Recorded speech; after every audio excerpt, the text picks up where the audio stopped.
You are listening to Bootstrap Farmer Radio.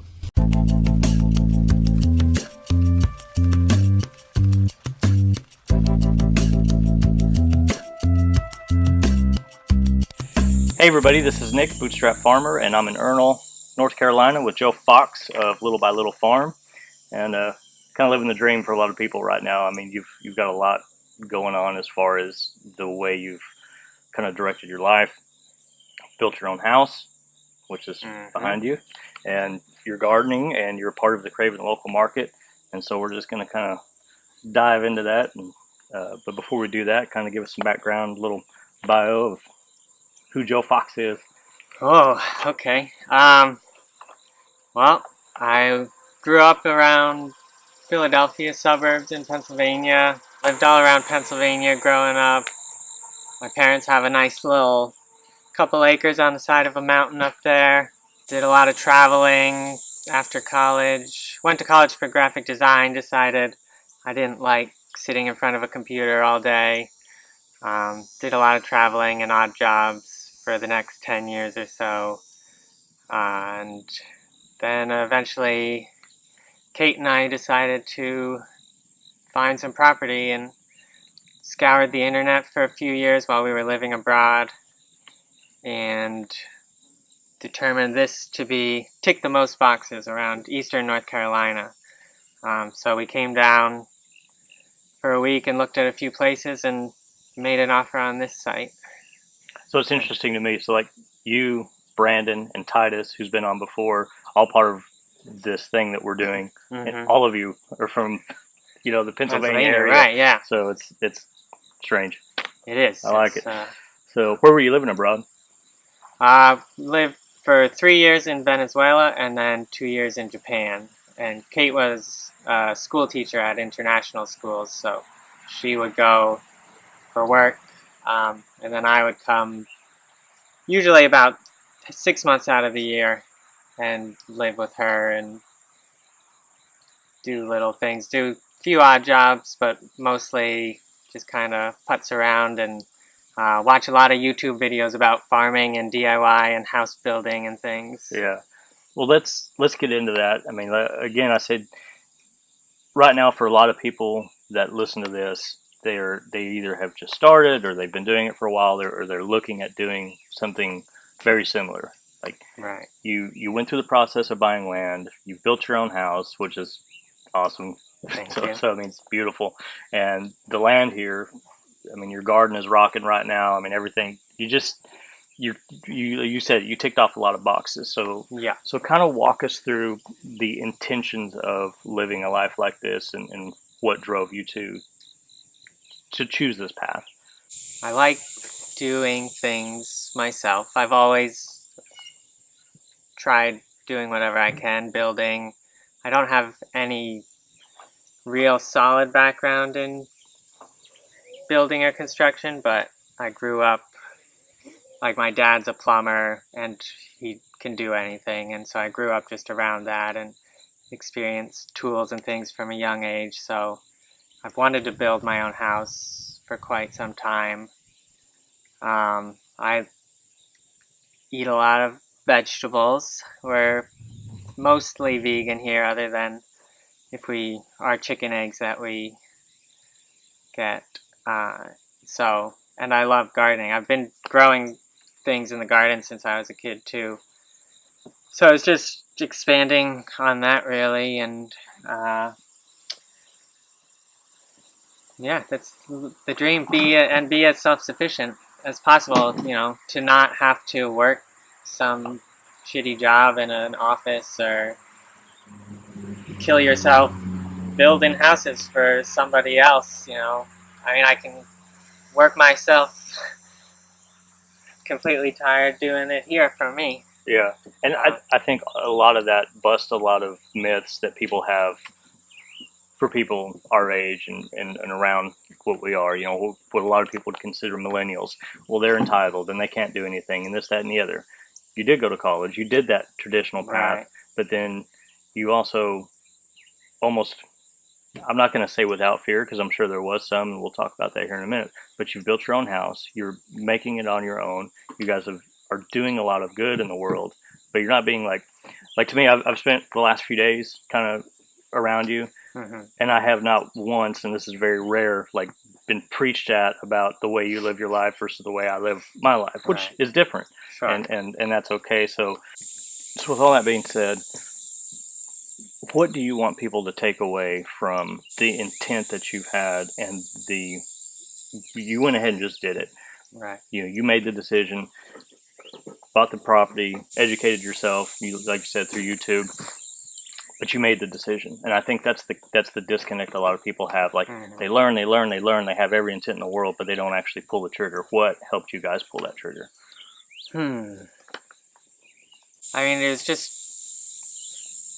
it wasn't like a quick decision or anything, we spent 10 years living different lives. You mean that this right wasn't now, like an overnight success? Right. So for 10 years I worked weird jobs and traveled the world, and that was more for fun. But, I just put away a little money here and there. Cait's job as a teacher at international schools, she was able to save a good amount from that.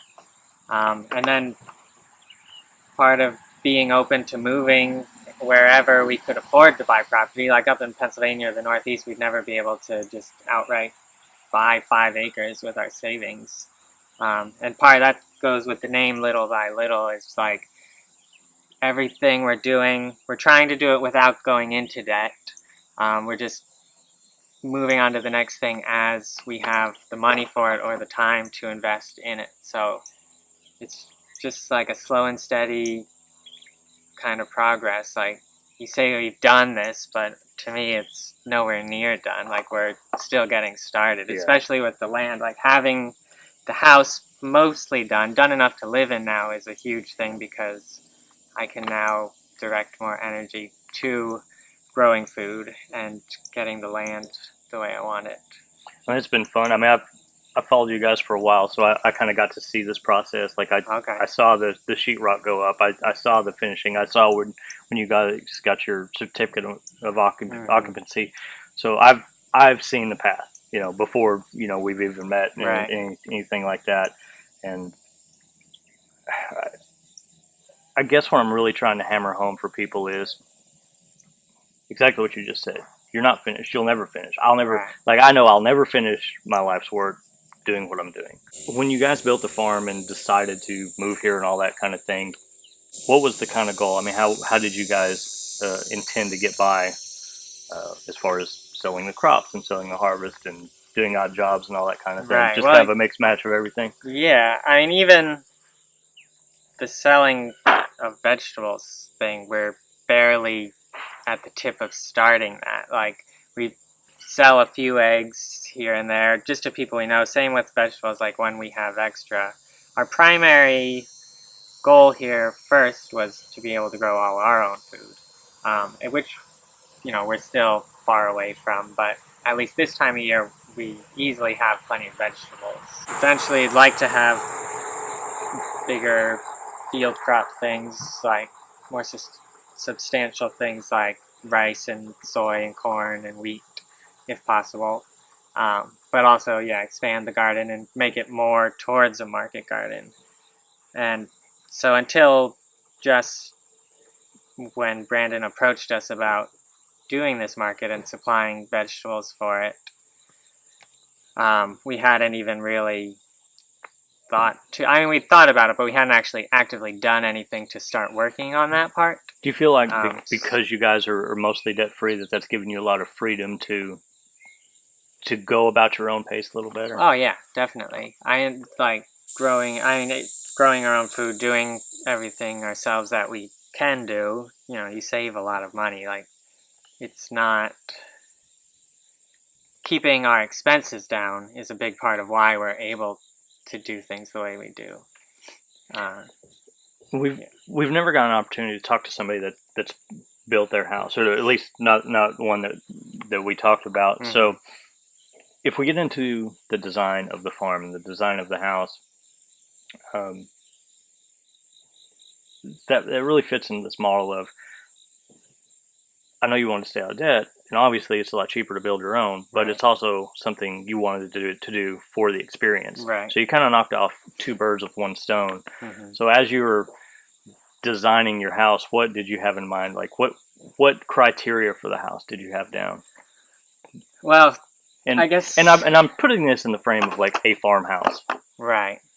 I guess, I mean, criteria or design elements was to keep it small and have it be efficient. I mean, and that goes with keeping costs for long-term living, or heating and cooling and everything like that, and making the house small. It's not definitely far from a tiny house, but I would say it's a small house. So it's about a 600 square foot footprint.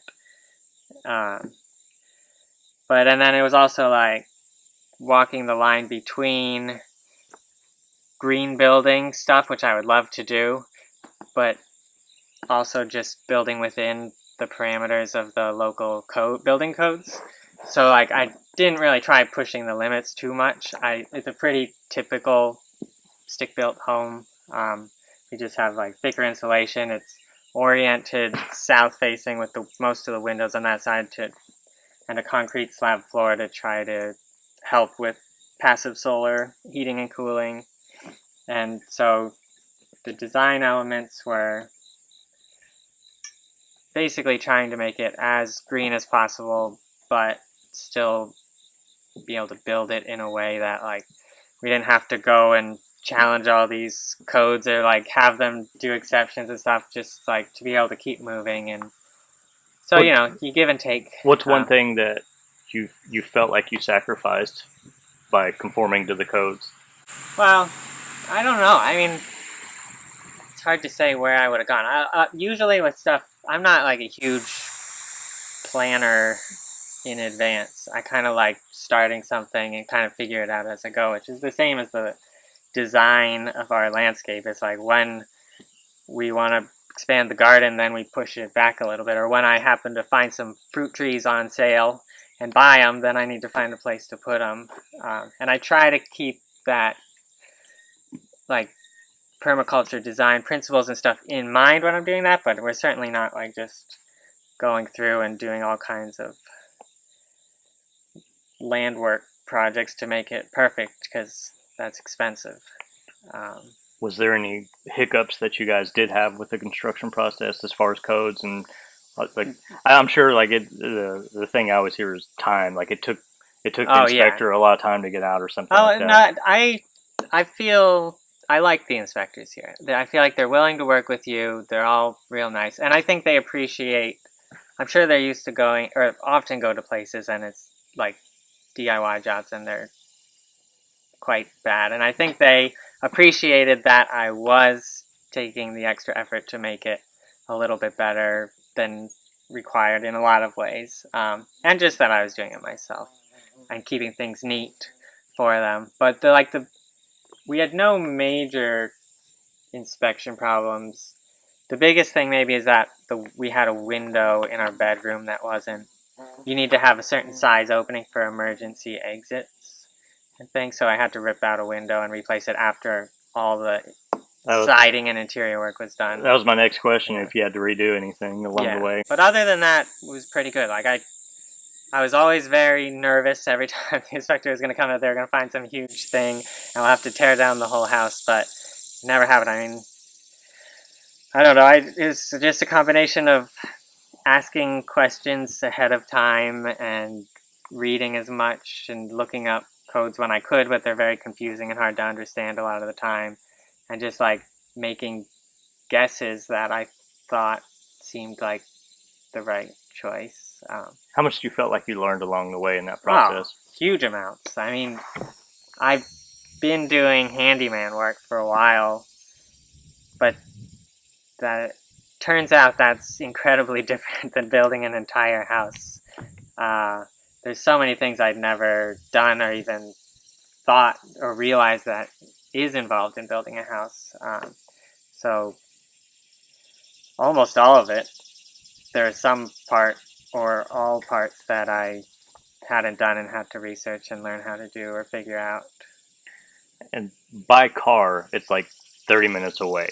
to the nearest hardware store, lumber yard. Yeah. So I can't imagine that, Yeah, that so a you lot got of- everything all at one shot. I mean, No. what during the process, how did you overcome the inefficiencies of being so far out, going to the store with the intention of, I have to get these things done in the next couple of days, Right. and well, I forgot the washers, or whatever it is. Yeah, I'm sure well- that happened more than once. Oh yeah, definitely.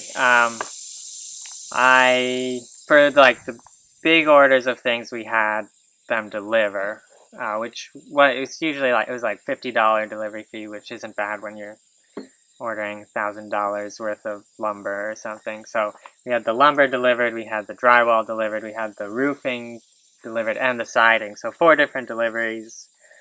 And then for everything else, it was just driving our little pickup truck back and forth for loading other stuff. And yeah, I forget stuff. I kind of hate driving, and I made a rule, sort of, to like, I'm only going to go to the hardware store once a day. If I forget something, the thing is that when you're building a house, there's so 10 many different things to do. Yeah. If I forgot something for one project, most likely there's still other things I can work on and not waste my time. Plus, Cait works in town most days, so if I did need something, she could maybe pick it up on her way home. You guys built this over the course of the last fall and winter. Was there any weather hang-ups or issues? No, I mean, the worst part would be working in the summer in the heat. About a little over a year ago in July was when we were getting the roof on, and I was trying to do that real quickly so we could have the house totally watertight before fall came.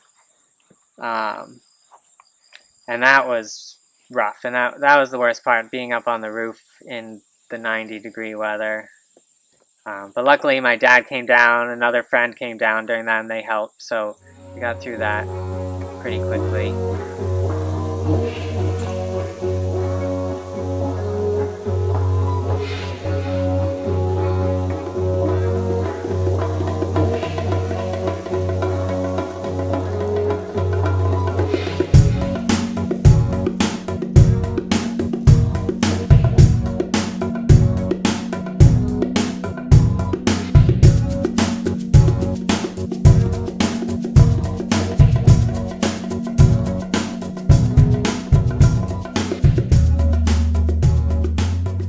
We just walked the property, and it's very deceiving because you can't see everything that's going on until you actually like get back in there.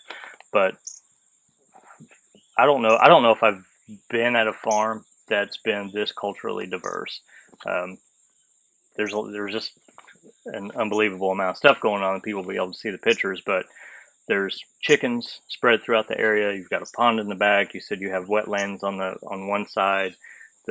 The market garden, or what will eventually become the market garden, is full and significant.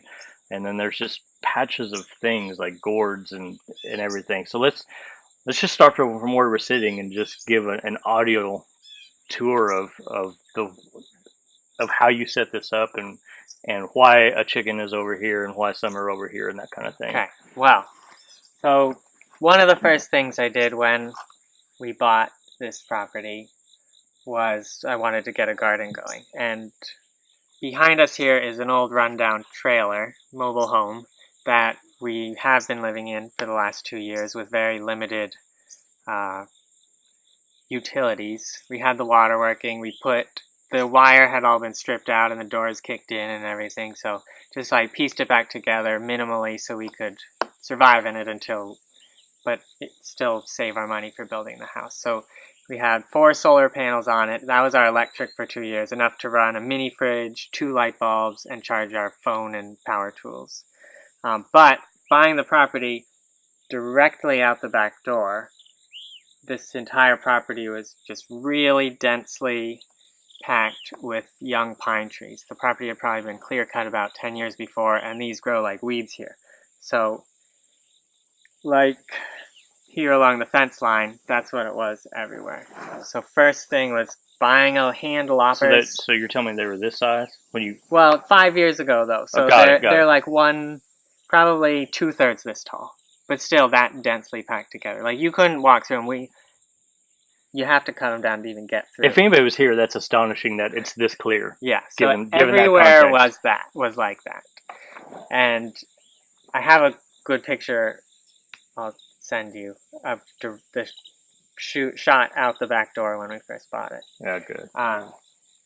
So the first things was like kind of cutting some paths through the back to be able to get and just like see the property. We bought the property without really being able to walk it because it was so dense. We just kind of went on a hunch, like hoping this felt good. Let's go for it. So I got asked, did you know the pond was here?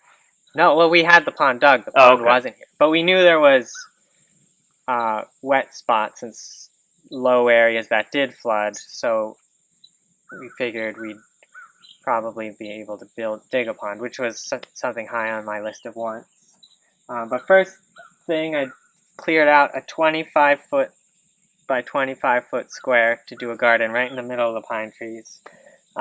Because it rains a lot and we do have standing water in areas, I basically just dug out walkways that were lower and threw the dirt on top to make a quick raised bed.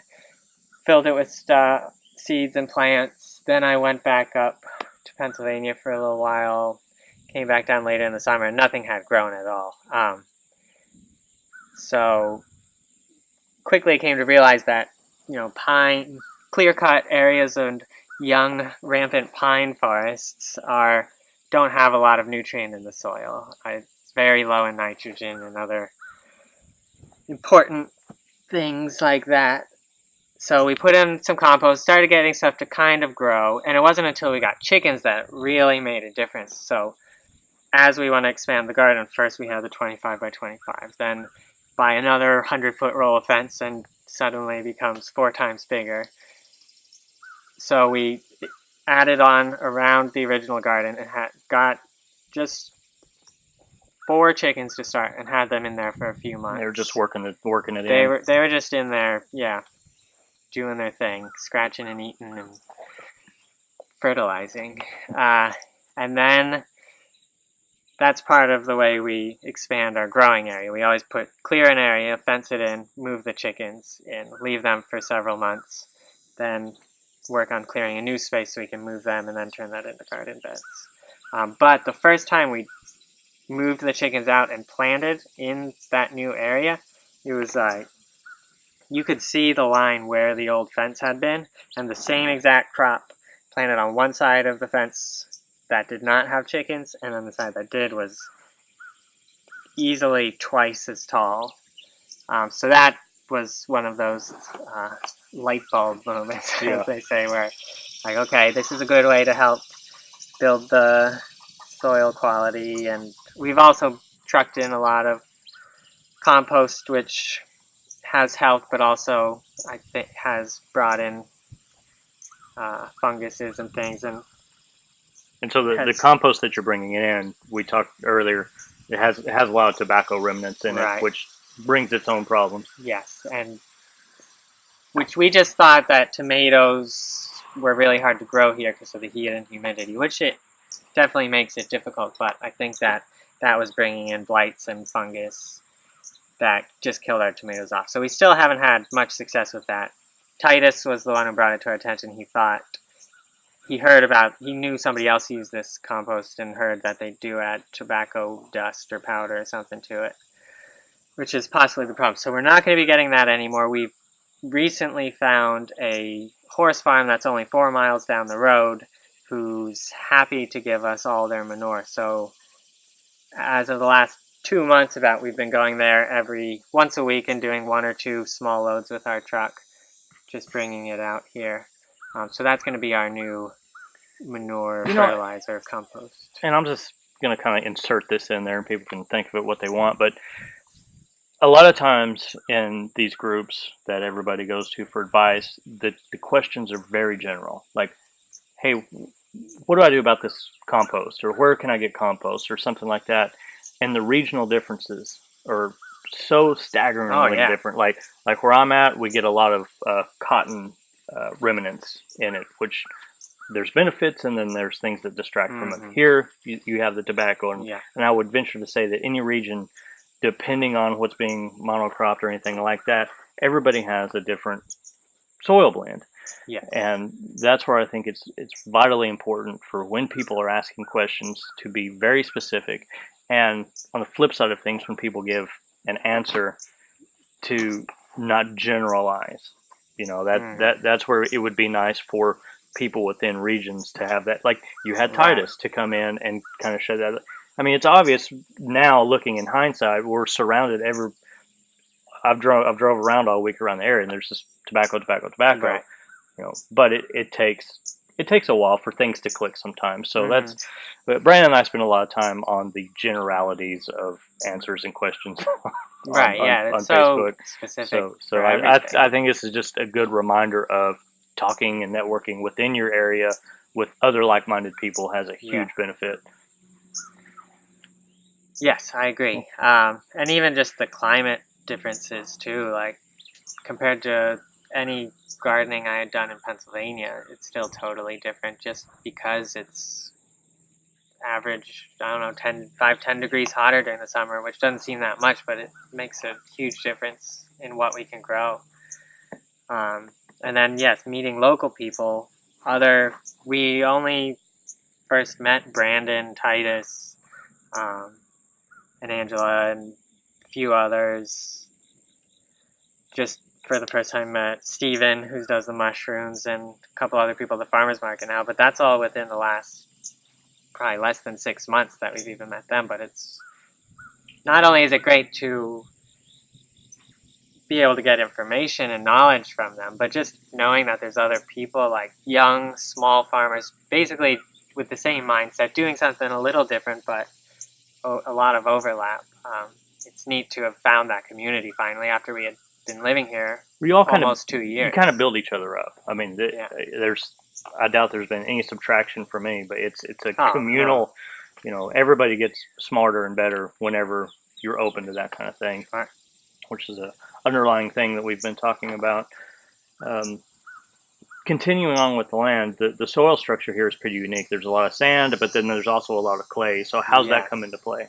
Well, our soil specifically here, we're pretty low-lying land. I think we're somewhere around 25 feet above sea level, but it's very flat, retains a lot of water. The water table, depending on how much rain we've had in the time of year, is anywhere from basically at the surface to 3 foot down at the most. And our topsoil, we have about 8 to 10 inches of this like really dark, rich-looking soil.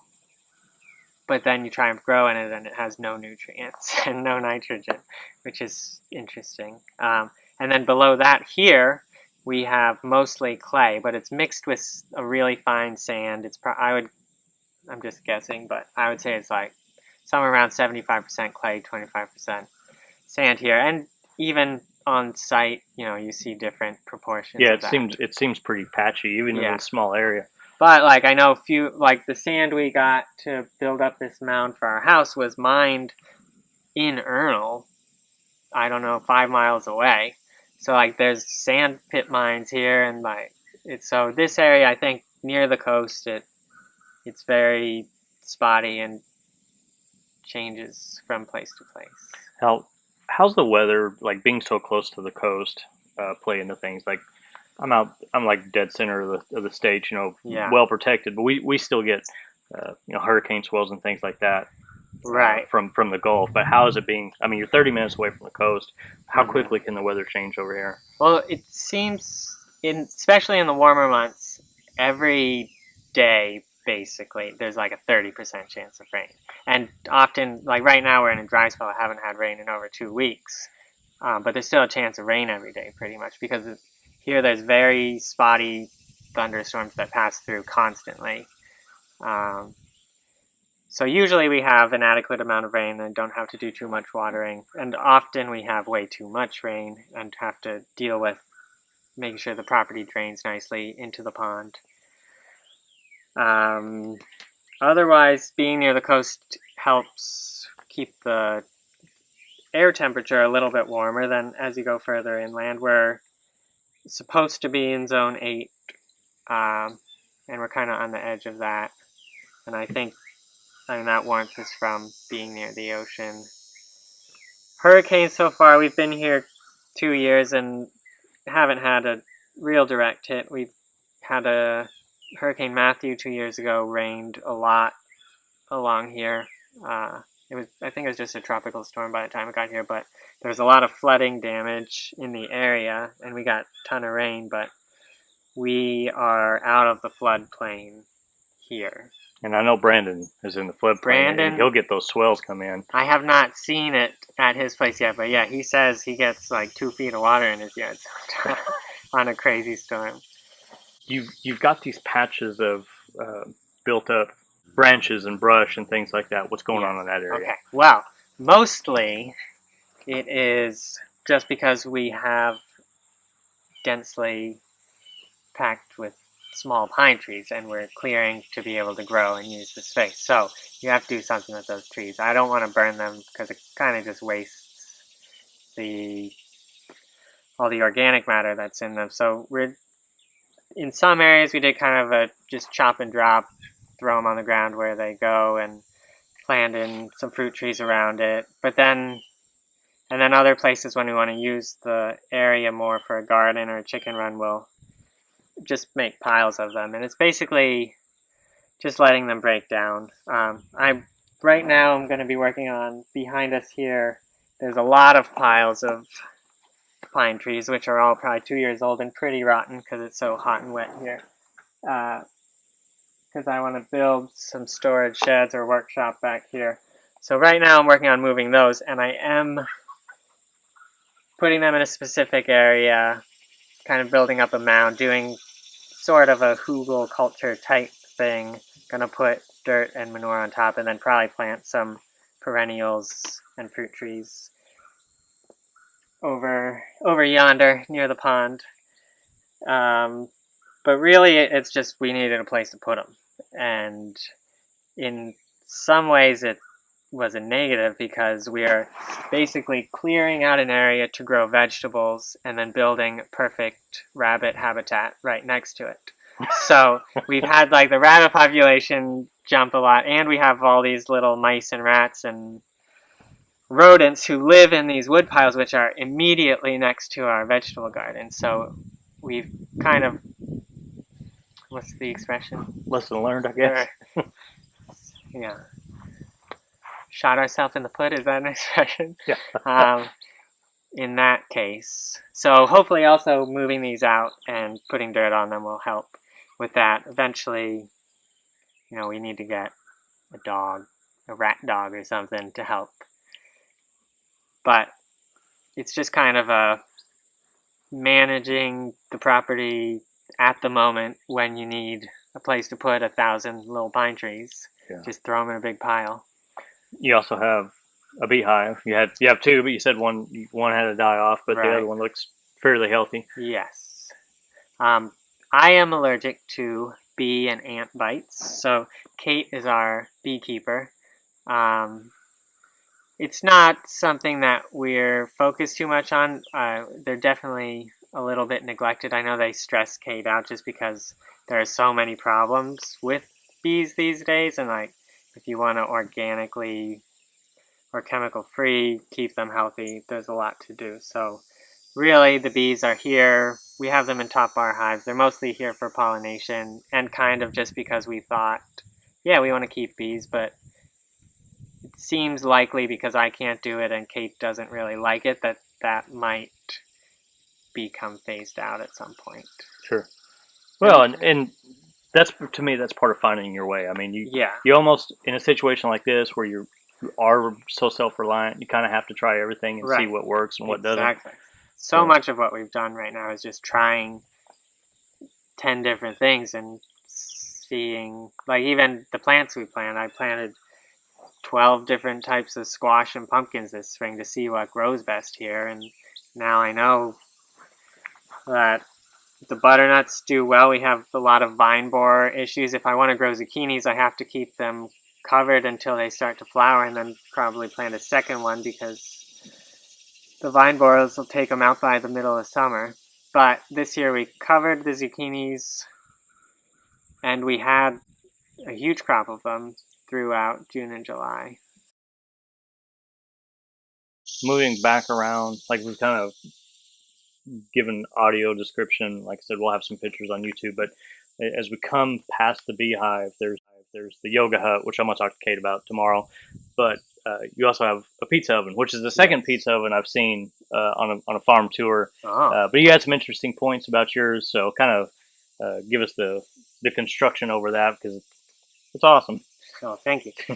So that I built almost 2 years ago. We were going to have, my parents were going to come down for Thanksgiving 2 years ago, and I was like, oh, I'm going to build a pizza oven. We're going to have pizza for lunch. We'll cook some vegetables and bread and pies in it afterwards, because you can use succession cooking since it stores heat for such a long amount of time. I'm going to throw it together, and it's going to be great. So I did kind of like a real simple timber frame structure with some of the bigger pines that we had here to support it. And then I used the clay that was dug out of the pond to build the oven itself, the floor and the walls, the whole thing. And then I didn't... Was this just hand packing the clay that you had? Or yeah, well, I did some foot mixing with it, put it on a tarp and add a little straw to it to make a cob. And then just packing it on by hand. You make the inside of the dome with wet sand and then put newspaper over it and then pack the clay with that. And then once the dome is hardened a little bit, you can cut open your doorway and scoop out all the sand, and it keeps the shape. Got it. So I didn't do it enough in advance that it wasn't like 100% dry. Plus I had never cooked in a clay oven before, so Thanksgiving dinner was not very good. Everything was undercooked and not amazing. But since then, it's been going strong, and basically once a week we try to have a pizza day, like take the afternoon off and enjoy that. So I'll build a fire for 3 hours in it, get it up to temperature. I've learned I leave the coals in the back, cook a few pizzas so that's still really hot. Then I scrape the coals out after I'm done doing pizzas. Usually bake 1 to 3 loaves of bread in there. And then if we're had the energy, we will sometimes cook a dessert or roast something. And then sometimes even after that, when it gets cool overnight, I'll just cut a bunch of herbs from the garden and toss them in and leave them overnight, and they'll be dehydrated by morning. That's awesome. I mean, again, that's continuous use of what you have on the land. And I look at both your pizza oven and Stacy Given's pizza oven from the Side Yard Farm up in Portland. She uses hers a lot for the events that she has on her farm. And I really can't think of a neater way to cook outside for people in the garden with like just this cool ancient way of cooking things. I really get excited about it. So yeah, it's fun, and like having used it consistently now, I feel like I've got a pretty good grasp on how it works.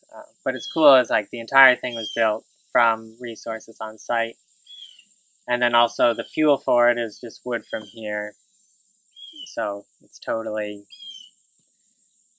maintained.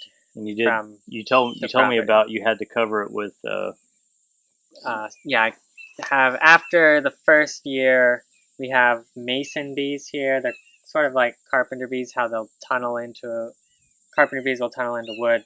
They will bring water and wet the clay and start just kind of tunneling into it to build their hives. And then they build this like beautiful clay entranceway tunnel. And I felt really bad because they're really nice bees. They're not aggressive at all, and they make these pretty things. But like, I want to be able to still use my pizza oven. They've got other places they can go. So I had to do a thin layer of mortar on the outside just for an impenetrable surface for them. But also it's probably helping to keep the life of the oven. Like I said, I never did this before. I just threw it together quickly. It has a lot of cracks. It expands and contracts a lot every time I cook with it, which I think means I need to put more sand in it next time. But it definitely has a limited lifespan. It's going to collapse on me one of these days. And then I'm going to build another one, and it's going to be a little bit bigger, and it's going to be better. And now that I know I use it all the time, I want to build a more permanent base for it, like maybe out of block. Sure. And have that one last me for decades. I really want people to get the impression. I intentionally filmed this outside so we can get the ambient noise. I mean, we've heard birds and cicadas and the occasional truck or whatever, but I mean, there's a ton of life here. We've seen, of course, you have the chickens. You said you had the rabbits. I've seen a butterfly as we've been talking. I've seen wasps. You have the bees. It just feels right and it feels healthy here. And most people pigeonhole me as like a non-permaculture guy. I really appreciate all the work that goes into it, and this to me is very peaceful and very. It's just to me, I just feel better sitting here, and I just really applaud. I told you earlier, you've really done a lot, and you can tell the work that's been done. And then as this interview's gone on, knowing that you've had to clear out pines is pretty extraordinary what you've accomplished. And I know there's a lot of work to do, but it's nice being here, and I just really appreciate your time. So, thank you. We're gonna wrap it up. I really want to talk about a little bit about the opportunities that you see happening at Craven Market, and then we'll let everybody get on with their day. So, whenever Brandon first approached you with the idea, I mean, what all went through your head? Well, it seemed like a pretty perfect opportunity for us, like a right place, right time kind of scenario. Like we were just finishing up the house, so we were ready to put our efforts onto making a market garden. We were trying to figure out what we were going to do. Are we going to try and do a small CSA, hit up the farmers markets, maybe get a restaurant account or something? But then Brandon approached us right when we were trying to figure that out and basically gave us that. We now, Cait and I are running the vegetable food delivery subscription service, which works inside of the Craven local food market kitchen. And basically anything that we can grow to use there that brings the overhead costs down and profits up is good for all three of us, Cait, Brandon, and I. So that's kind of the way we're going at it now, and the fact that it's 3 miles down the road is amazing. We're about 16 to 18 miles from New Bern, which is the place where everything is. So I thought if ever I did have to get a regular job, it would have to be in town, and then I would have to drive there every day, and it would be unpleasant. This is 3 miles away. I can ride my bike there. It's easy, flat, lovely ride. So that's like a huge perk for me. And just having the opportunity to, also we're cooking, which at home we're very dedicated cooks. We cook all our own meals. We hardly ever eat out. And because we cook mostly vegan and vegetarian, I feel like we've developed a pretty good understanding of how to make vegetables delicious, which a lot of people who usually just cook meat, because meat's naturally delicious. Vegetables are, but a lot of times they need a little something extra. That's the first time I've ever heard a vegan say meat's naturally delicious. So. Yeah, well, I don't not eat meat because I don't enjoy it. Yeah. I don't eat it for other reasons, like personal choice and morals. And also, I've recently become badly allergic to red meats. You may have heard of the Lone Star tick, where it bites you and it creates some sort of weird antibody that is something in its saliva is very similar to a protein in red meats. Maybe I'm messing up some of these details, but more basically, I got bit by a Lone Star tick, and now if I do eat red meat, I have an anaphylactic reaction. And it's a kind of recent phenomenon, like the last 5 years, it's becoming more well known. But it's pretty crazy and scary. But because I was already not eating much meat, it's not playing a huge part on my lifestyle. Well, I know the cooking's good. Cait made muffins yesterday, dude.